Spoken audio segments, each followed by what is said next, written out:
right, so a couple of years ago, we did a video about the upcoming third-person MMO Looter Shooter that went by the name Project LLL. We knew at the time that this was a working title, which would be changed at some point in the future as the game got closer to release, and it looks like that time has come. What was Project LLL now officially goes by the name Cinder City. The game got a big reveal back at Gamescom. With it came a handful of new trailers, updated gameplay footage, along with some interviews. And in today's video, we're going to be doing a deep dive, checking out all that stuff. And you know what? Just a little bit of foreshadowing here. It's not bad. It's not great, but it's not that bad either. Yeah. All right, let's jump in. Now, as a reminder, here's what the game used to look like back when it was called Project LLL. Got a little scanner drone. Here's the enemies, but this is what I'm talking about. Like, this is clearly like a totally scripted gameplay sequence from a few years ago.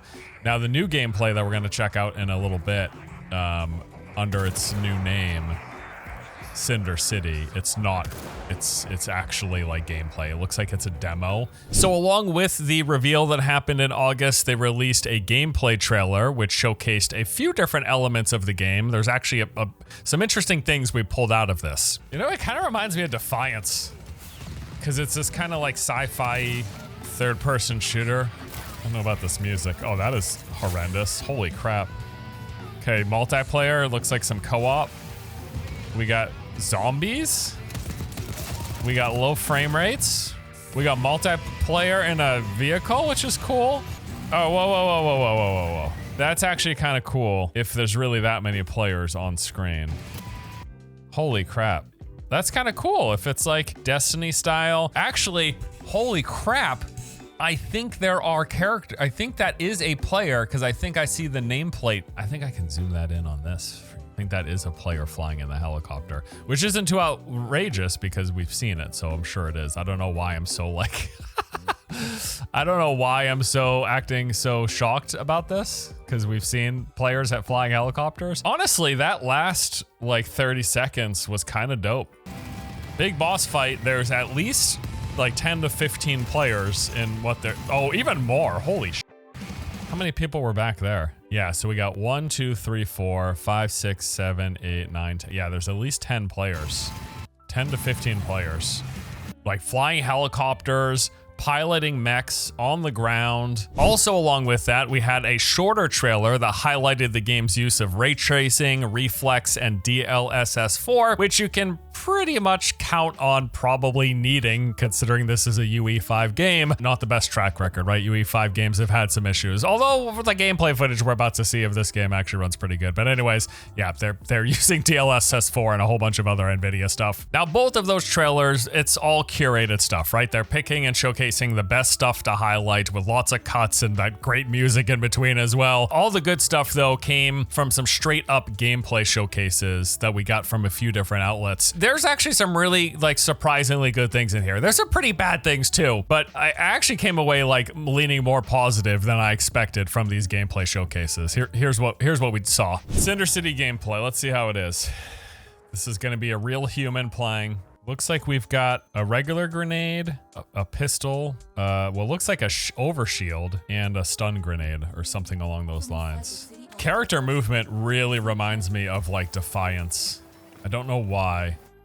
That crouching is really awkward. The running and stuff actually looks fine. Like that running and jumping, he's a little stiff, but this crouch walking is so funny. It's kind of fine. Some games just do this. Like I remember even like in MGS5, the crouch walking also looked kind of silly.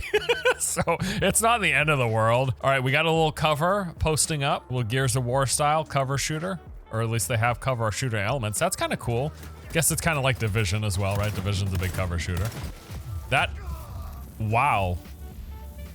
All right, you can tell this was a game journalist playing. Who are we watching right now? That's a really bad. he just fucking got melted. Right away, his first encounter. The pistol gunshots actually sound quite good. Like that sounds good. All right, here we go. This is kind of cool. Quick slots 1 through 3. So that's where we saw that shield, stun, and grenade, and it looks like they have some sort of missile launcher. Not sure what that is. Maybe a barricade you place down. and then a flashbang probably. Melee weapon, 3 weapon slots, 2 primary, and then the offhand. And then it looks like these are gear slots here. Different kind of buffs to probably stam regen and all sorts of stuff, you know what I mean? Motion cooling system, probably like how far you can sprint and or your jump jet capacity or something. So I got a few different things here.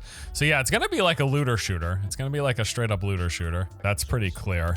I like this, like looking at this, I like this. All right, I think this guy's got a sniper now. I like that weapon swapping animation. Hold up. It's like, it's the same, it's kind of cool, yeah. They've got this little like robotic arm that shoots it out. Oh, look at that. That was neat. He shot his friend and this guy immediately sends out like a warning signal by shooting up in the sky to like alert, as if people couldn't hear. But maybe if he shot with a silenced weapon, this guy would still alert nearby enemies. That looks so, look at that crouching animation. It's really not that big of a deal. It's just funny how bad it looks. Like just watching the character's legs move like that. I think it's because it's just the upper body is too stiff. That's really what it is. It's because the upper body is too stiff. It looks ridiculous. All right, so the sprint uses a little boost pack. That's kind of cool. The blue bar at the top left was recharging. I'm assuming that's an overshield, but could be wrong. Oh, you know what? I wasn't really looking here. What happened? You open this, he heals.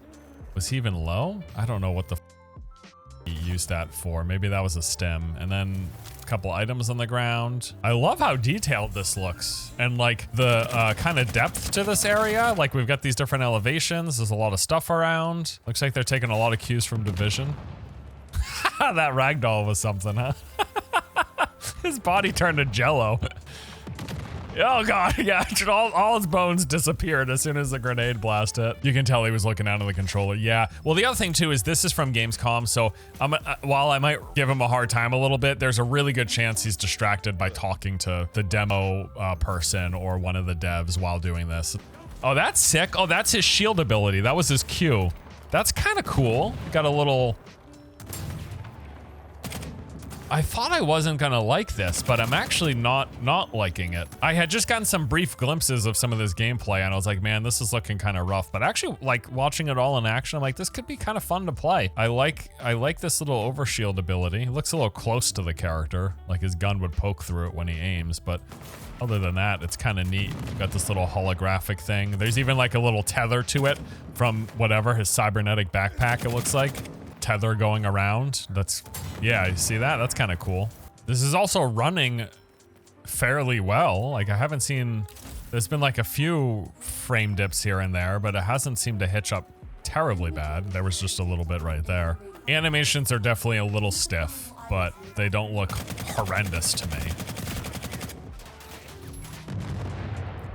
That looks weird. Is the grenade even coming from the body? It looks like it's coming from his shoulder.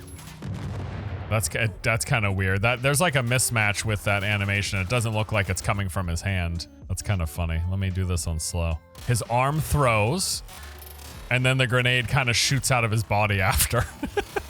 Yeah, I mean, it's kind of funny. Not a huge deal, but I just noticed it. It's running pretty well. The gunplay sounds good. I like the environment. I like some of the abilities. Animations are a little rough, like the running animation feels a little skatey. I don't know, it actually looks kind of cool. I actually don't hate this. Like I would definitely play this. As someone who's a big fan of third-person shooters, looter shooters, and this is like an MMO as well, I am now like cautiously optimistic. Like Warframe, oh, the skatiness of the character walking, yeah. Actually watching it now, like thoroughly, the animations could use some work, but like overall, like I think I would enjoy playing this. I mean, I love The Division. I liked Defiance. I like third-person shooters. Obviously, I like MMOs. It's like it's pathological.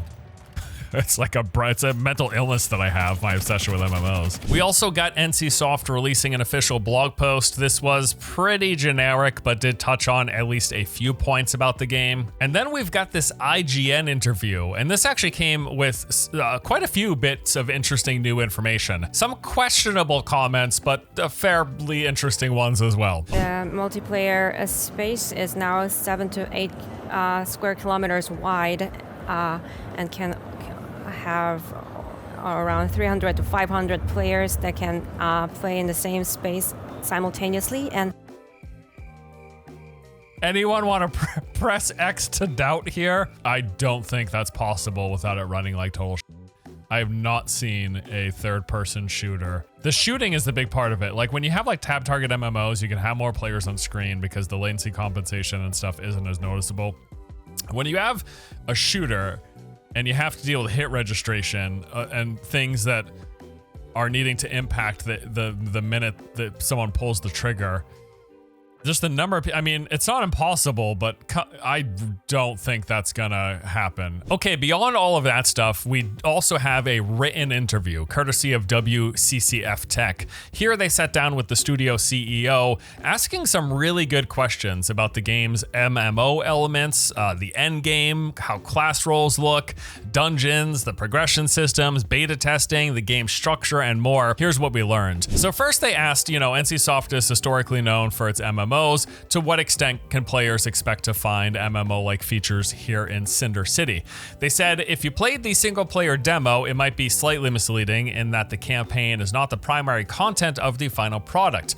The major part will be the open-world online shooter where hundreds of players can play together simultaneously in the same field in a vast 7x7 kilometers wide city. Primary genre would be large-scale MMO shooter. So again, they're calling this a large-scale MMO shooter with hundreds of players within this confined play space. What are we exactly doing? The next thing they asked about it was like, is there going to be endgame here in Cinder City? To which the response was, as for the endgame, it will revolve around PvE content like boss fights, as you've glimpsed in the Gamescom 2025 opening night live trailer, that's the gameplay trailer that we saw, where tens of players surrounded a gigantic mech boss. A variety of boss fights will be provided as the endgame content. The second element would be instant dungeons that require a certain number of players to join and matchmake and start. They'll try to strategize to break through instance dungeons in the underground, subway areas, things like that. Those two, the instance dungeons and the additional PvE boss fights, would probably be our endgame content for Cinder City players. So it looks like we're gonna have instance dungeons where we work with a group and go through probably clearing packs and then fighting a boss, as well as those bigger open world thing. Now, I think what's interesting is they talk about the boss fights here where there's tens of players, as showcased in the trailer, fighting this open world boss, whereas they say within the game's open zone there are hundreds of players simultaneously, and from that interview we saw earlier, evidently anywhere between 300 and 500 players is sharing the same space, and many thousands of NPCs as well. So I'm curious how they're going to manage that. Like, you're probably going to be dealing with a Destiny style system, that would be my guess, where within each section of the map there can only be so many other players surfaced to you. If you're in a group, you'll see your group mates. If you're solo, you're going to get randomly kind of placed in instances with other players, and they might phase in and out of your instance depending on various circumstances. That'd be my guess anyway. They then asked if the instance dungeons will be more challenging than the open world boss fights. The reply here, it wouldn't be tiered into different levels of difficulty. It's more about these bosses' differences, patterns, gimmicks, or characteristics. It's not that the instance dungeon bosses would necessarily be stronger than the open world bosses. Our aim when building bosses is that you have to strategize and outmaneuver them with tactics and different builds rather than just fire against some stationary bullet sponge bosses. So we are aiming to provide boss fights with a variety of patterns. So that just sounds like there'll be basically like different area of effects and attacks that are going to be telegraphed that you have to pay attention and avoid. Take damage, die, it's gonna be like basically just don't stand in the fire in addition to shooting the boss, but maybe some more interesting mechanics in addition. I mean, there's definitely things that you can do like pattern matching, getting buffs to absorb debuffs, line of sighting certain attacks. Like there are things that you can do besides shoot the bullet sponge and don't stand in the fire. There's definitely things you can do. Plenty of games you can look at. As for whether or not there's gonna be the MMO like holy trinity of tank, DPS, and support, the response was, we do have different roles for the characters you get to play as, but it's not like the traditional designated MMO roles, like you mentioned, the tank, healer, and DPS characters. It's rather about specific tactical weapons or skills that they are equipped with. We're trying to diverge from the traditional MMO RPG formula because it could have bound us to those conventional mechanics. So it is more about different skills that characters have, which is more in line with other shooter games and the sci-fi setting too. For example, if an enemy sends out a lot of projectiles towards you, you might counter that with a skill that hijacks them them and diverts them to protect yourself and your allies, or you might turn on a barrier-like shield dome to safeguard those inside. We did see some examples of how that dome works and a little bit of that gameplay footage as well. There will be a variety of skills of this kind, more in line with the shooter genre.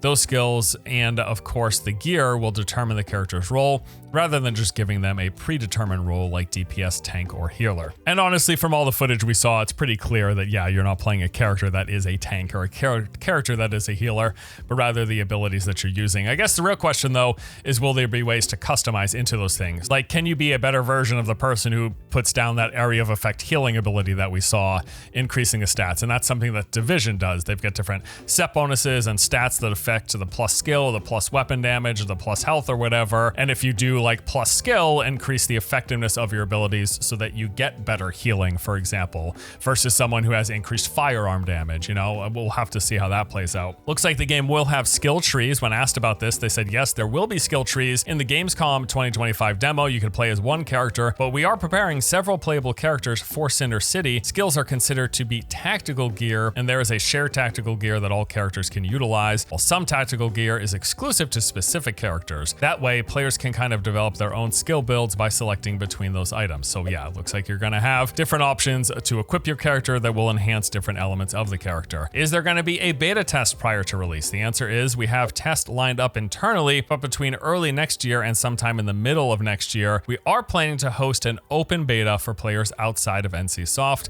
So great, looks like we're gonna have a chance to play the game prior to its release at the end of next year. Really looking forward to it, honestly. Is Cinder City going to be a simultaneously global launch? The response was probably, although it's not yet determined. When asked whether or not they will be adopting the free-to-play or premium business model, the answer was, with regards to that, it is still under discussion and hasn't been determined. I'm gonna guess it's gonna be a free-to-play game, monetized. It's an NCSoft MMO game. Expect it to be like other NCSoft MMO games, and don't really count Guild Wars 2 in this because this is developed by an NCSoft like subsidiary studio, whereas Guild Wars 2 is developed by ArenaNet and just published by NCSoft. Take a look to other NCSoft studios that have developed MMOs and what kind of business model they had. That would be my expectation for this game as well. So we did see that vertical slice sort of narrative driven section. How much of that compared to the open world is the game gonna have? The response was, the story is definitely one of the most important parts of the game. There will be several types of storylines in our game, such as epic storyline. It's like a golden path or main storyline, and will probably take between 10 and 15 hours to complete, almost like playing a single player narrative driven shooter. Then there will also be a lot of smaller side stories for each character and or each region. So combining all of that, I'm assuming there's probably gonna be around hundreds of hours to complete on all the storylines. Wow, okay. But I get the feeling that nowadays players prefer not to have a lot of smaller side quests and stories. They'd rather have large scale boss battles, that kind of content. So we are thinking of how to balance between the two. Now, in terms of the open world elements of the game and any dynamic events to spice up the experience, they said there will definitely be dynamic events you encounter while roaming the open world. They might be triggered when you reach a specific point in the map. There will be a trade-off between side quests, side stories, and those dynamic events. If we populate the world with dynamic events, we'll have fewer side stories. I think that's the part that we're trying to find the balance in. Now, once the game, we're getting a little ahead of ourselves, but they did ask about post-launch content. So once the game comes out, what can we expect from updates post-release? They said that we definitely are going to be using the MMO formula of having regular content drops for our game. We definitely will be adding new dungeons and new characters. Speaking of characters, how many will be playable at launch? They said there will be 7 to 9 characters available at launch. So now I'm very interested. Are these characters going to come with uniquely equipped skills? Are they talking about different like visual appearances? Because we saw like the human characters and the robot characters. Them saying there's going to be 7 to 9 characters, it makes me wonder if like these are going to be more in line with, say, like a Warframe style game where you have characters that have set skills and then you have the layer of the weapons on top of that. I'm actually now really, really curious about that. And so the answer here, we actually got an answer to it in the next question. They said they're all going to have unique skills or perks, right? And the response was, yes, that's correct. We even have one of the characters who wields a long blade and will use that as their ultimate skill, distinguishing them from others. So yes, it's a character-based game. It's just like a Warframe or like a First Descendant. That's literally what this is going to be. I had no clue. Now we know. Okay. I assume the characters' appearances are going to be customizable to a degree. The response was yes. And then they were asked if there's going to be a transmog-like feature in Cinder City. They said players nowadays care much more about looks anyway, so yes, there will be, but we don't know yet if it's going to be available at launch. I'm going to just take a guess and say there's going to be ways to purchase different visual appearances for your characters. Just throwing that out there, wild guess. Fact check me when it releases about a year from now. We'll find out, okay? All right, so Cinder City, you know, it's not super polished looking, and there's definitely a fair bit of jank here, especially with some of the game's animations. And also, the gameplay demo that they revealed of Gamescom was clearly a linear single-player vertical slice for a game that they are billing as an open-world MMO with hundreds of players and tens of thousands of NPCs all in the same map. But with all of that said, I also saw quite a few things here that I really liked, to the point that I am more interested in playing the game right now than I was prior to doing this deep dive. Like, it actually looks like it could be a bit of fun for at least a while, business model notwithstanding. As mentioned, the game is aiming for a release in the later half of 2026. I am definitely keeping my eye on this one. Now I am tentatively quite interested. I know it's going to come probably with a lot of the NCSoft crap that we don't love, but it's a third-person MMO open world looter shooter with characters and loot to collect. Like, I'm probably gonna play this and have some fun for at least some time. So yeah, I will be sure to keep you updated as we get closer to release and whenever that open beta happens and I can actually spend some time playing the game. But hey, there's a new MMO to look forward to next year. All right, just chalk it up, add it to the list, right? They've all been so successful. That's it for today. Thanks for watching, guys. I'll see you later.